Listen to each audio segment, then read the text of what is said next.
আপনি কি হাসতে চান তাহলে এই ভিডিওগুলো দেখুন। তবে হ্যাঁ, ভিডিওগুলো দেখে যদি আপনি একটু হেসে থাকেন তাহলে একটি লাইক করে চ্যানেলটি সাবস্ক্রাইব করবেন। আর যদি হাসি কন্ট্রোল করে ফেলেন তাহলে কমেন্টে বলে যাবেন। নাম্বার 3। दादी मेरे ईयरफोन।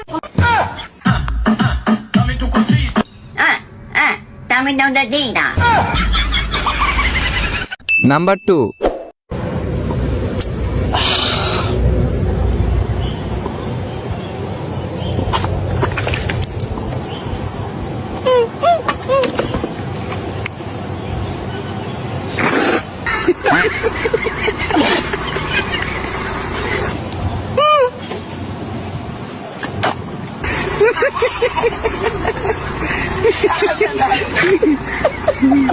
নাম্বার 1।